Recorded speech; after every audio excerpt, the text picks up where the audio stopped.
Welcome to my YouTube channel. आज का हमारा टॉपिक है ईथरनेट हब्स एंड स्विचेस। हम लोग स्टार्ट करेंगे ईथरनेट हब्स से। ईथरनेट हब्स जो होते हैं वो लेयर 1 पे, जो कि फिजिकल लेयर होती है हमारे पास OSI मॉडल में, उस पे ऑपरेट करते हैं। ये डाटा फ्रेम्स को, जो भी डाटा पैकेट्स होते हैं उनको रीड नहीं करते, एज इट इज आगे भेज देते हैं। ईथरनेट हब्स जो है, इनके पास जो भी डाटा आता है, जो भी फ्रेम्स आते हैं, वो इनके आगे जो भी जितने भी पोर्ट्स होते हैं वो सब पे ट्रांसफर कर देते हैं विदाउट नोइंग कि हमने इस पर्टिकुलर डिवाइस पे डाटा सेंड करना है। इसी वजह से बैंडविड्थ की भी वेस्टेज होती है और इनके पास बफर में स्टोर करने के लिए जगह भी नहीं होती। बफरिंग यहाँ पे नहीं होती। अब हम देखते हैं कि हब का ऑपरेशन क्या होता है। ये हब है हमारे पास। अब इसके पास कोई एक डाटा आएगा, कोई एक फ्रेम आएगा, ये आगे जितने भी डिवाइसेस लगी हुई हैं ये सब के पास ट्रांसफर कर देगा। लेट्स सपोज सिर्फ इस डिवाइस को डाटा चाहिए, लेकिन हब जो है वो सबके पास ट्रांसफर करेगा डाटा, क्योंकि इसके पास बफर स्पेस नहीं होती, ये डाटा रीड नहीं करता। ईथरनेट स्विचेस हमारे पास OSI मॉडल में लेयर 2 पे ऑपरेट करते हैं, जो कि डाटा लिंक लेयर होती है। हब्स हमारे पास मैक एड्रेसेस रीड नहीं कर सकता, वाइल स्विचेस जो है हमारे पास मैक एड्रेसेस रीड कर सकते हैं। उसके बाद स्विच जो है किसी एक डिवाइस को अगर डाटा भेजना हो तब भी भेज सकता है, अगर एक से ज़्यादा डिवाइस को भेजना हो डाटा तब भी भेज सकता है। उसको हम कहते हैं मल्टीकास्टिंग, अगर एक से ज़्यादा डिवाइस को स्विच अगर डाटा भेज रहा है तो। जैसे कि मैंने पिछले एग्जांपल बताया कि अगर किसी टारगेटेड ऑडियंस को हमने डाटा भेजना है तो स्विच वो काम भी कर सकता है, लेकिन हब ऐसा नहीं करता। हब सबको ब्रॉडकास्ट कर देता है। अब मैंने बताया था कि हब्स में बफरिंग नहीं होती, लेकिन स्विचेस में बफरिंग होती है, और वो तब बफर को यूज़ करते हैं, अपनी बफर स्पेस को तब यूज़ करते हैं जब उन्हें फील हो कि मल्टीपल फ्रेम्स जो हैं डिफरेंट पोर्ट्स पे आ चुके हैं, और वो अपनी मेमोरी में उसको सेव कर लेते हैं कोलिजन से बचाने के लिए। इस तरीके से स्विचेस में कोलिजन जो होती है वो बहुत कम होती है एज कम्पेयर टू हब्स। अब हम स्विच का ऑपरेशन देखेंगे। यहाँ पे अब ये टारगेट डिवाइस है जिसपे हमने डाटा भेजना है। तो यहाँ पे डाटा पहले आया स्विच के पास, स्विच ने आगे इसको ट्रांसफर कर दिया।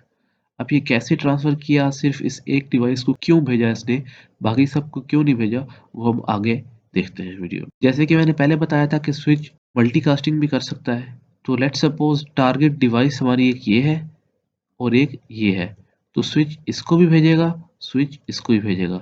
This is known as multicasting on the basis of MAC addresses. Switch पहले मैक एड्रेसेस रीड करेगा, उसके बाद अपना डाटा जो उसके पास आएगा उसको ट्रांसफर करेगा। अब यहाँ पे हमारे पास एक प्रैक्टिस क्वेश्चन है। हमने ये जो डाटा है होस्ट 5 को सेंड करना है, जो कि होस्ट 6 पे पड़ा हुआ है। अब यहाँ पे हमारे पास स्विच लगा हुआ है। लेट्स सपोज, पहले हम ये सपोज करते हैं कि हमारे पास अगर ये हब लगा हुआ होता तो क्या होता। अगर हमारे पास हब लगा होता तो होस्ट 6 से डाटा आता, होस्ट 5 पे भी जाता, होस्ट 4 पे भी जाता, और यहाँ पर भी जाता। लेकिन अब हमारे पास यहाँ स्विच लगा हुआ है, तो वो पहले स्विच के पास आया डाटा, उसने मैक एड्रेस रीड किया और डायरेक्ट होस्ट 5 पे भेज दिया। लेट्स सपोज अब हमने अपना डाटा होस्ट 6 से होस्ट 1 तक भेजा। अब ये कैसे एक्ट करेगा, सबसे पहले होस्ट 6 से डाटा हमारा जाएगा इस स्विच के पास। स्विच मैक एड्रेसेस रीड करेगा, उसके बाद डाटा भेज देगा हब के पास। लेकिन हब हमेशा ब्रॉडकास्ट करता है। हब डाटा भेजेगा होस्ट 1 को, होस्ट 2 को और होस्ट 3 को। अगर हमने सिर्फ यहाँ पे होस्ट 1 को डाटा भेजना है तो हमारे पास यहाँ पे भी स्विच लगा होना चाहिए। हब अगर लगा होगा तो ये आगे ब्रॉडकास्ट करेगा। अब यहाँ पे वो सारी बातें लिखी हुई हैं जो कि मैंने पहले मैक एड्रेस के बारे में बताई हैं, कि स्विच पहले मैक एड्रेस रीड करता है। अगर उसके टेबल में मैक एड्रेस मौजूद है तो वो कोरिस्पोंडिंग डिवाइस पे अपना डाटा या फ्रेम सेंड कर देता है। लेट्स सपोज अगर स्विच के टेबल में, जो कि स्विच टेबल बिल्ड करता है, वो कैसे बिल्ड करता है हम आगे देखेंगे। उस टेबल में अगर उसका मैक एड्रेस रिस्पेक्टिव डिवाइस का नहीं है तो वो सब पोर्ट्स पे वो डाटा भेज देगा। उसके बाद वो मैक एड्रेस रीड करेगा और फिर वो उस एक डेस्टिनेशन पे अपना डाटा ट्रांसफर करेगा। जब स्विच सब पोर्ट्स पे अपना डाटा ब्रॉडकास्ट करता है उसको हम फ्लडिंग कहते हैं। अब यहाँ पर हमारे पास एक प्रैक्टिस प्रॉब्लम है जिसपे हमने कंप्यूटर ए से कंप्यूटर बी तक अपना डाटा भेजना है, लेकिन इनिशियल टाइम पे स्विच का जो टेबल है वो एम्प्टी पड़ा हुआ है। अब सबसे पहले कंप्यूटर ए के पास डेस्टिनेशन का मैक एड्रेस है बी जो हमारे पास है, ये लेट किया हुआ है कि इसका मैक एड्रेस ये है। वो अपना मैक एड्रेस स्विच की तरफ भेजेगा। स्विच का टेबल खाली है तो स्विच ब्रॉडकास्ट कर देगा, सी के पास भी भेजेगा, बी के पास ही भेजेगा। जब मैक एड्रेस सी के पास जाएगा तो सी को समझ आ जाएगी कि ये मैक एड्रेस मेरा नहीं है, वो उसको इग्नोर कर देगा। जब वो switch MAC address computer B के पास भेजेगा तो बी को पता चल जाएगा कि ये मैक एड्रेस मेरा है, तो वो दोबारा फ्रेम वापस भेजेगा। जो कि स्विच दोबारा ए की तरफ भेज देगा। अब टेबल में क्या एंट्रीज आएगी? टेबल में सबसे पहले ये एंट्री आएगी कि एक फ्रेम स्विच के पास आया पोर्ट 1 से कंप्यूटर ए की तरफ से।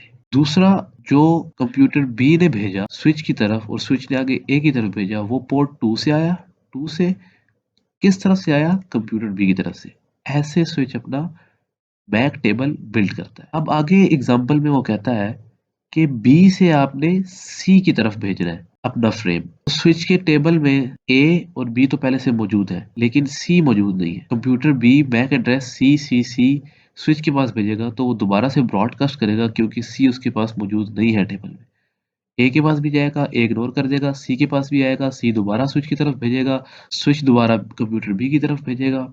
उसको पता चल जाएगा कि मेरी डेस्टिनेशन क्या है और वो फ्रेम कंप्यूटर सी की तरफ भेजेगा और स्विच अपने टेबल में एंट्री कर देगा कि पोर्ट 3 से कंप्यूटर सी की तरफ से मैक एड्रेस कौन सा है? सी। अब यहाँ पे 3 प्राइमरी ऑपरेशन मोड्स हैं जो हम यूज करते हैं फ्रेम स्विचिंग को हैंडल करने के लिए। सबसे पहला है कट थ्रू, दूसरा है स्टोर एंड फॉरवर्ड, तीसरा है फ्रेगमेंट फ्री। कट थ्रू में ये होता है कि वो डेस्टिनेशन एड्रेस को रीड करता है, इसमें लेटेंसी कम होती है और ये एंड डिवाइस से बहुत ज्यादा इंतजार कर रहा होता है। स्टोर एंड फॉरवर्ड में क्या होता है कि सबसे पहले डाटा आएगा, ये स्टोर करेगा पूरे फ्रेम को, फ्रेम की इंटेग्रिटी चेक करेगा, उसके बाद ट्रांसफर करेगा। फ्रेगमेंट फ्री में क्या होता है कि वो फ्रेम के फर्स्ट 64 बाइट्स को रीड करेगा, उसको मॉडिफाई करेगा और फिर आगे ट्रांसफर करेगा। आज की वीडियो में हमने देखा कि स्विच और हब कैसे काम करते हैं और स्विच अपना मैक टेबल कैसे बिल्ड करता है। Thank you so much for watching this video.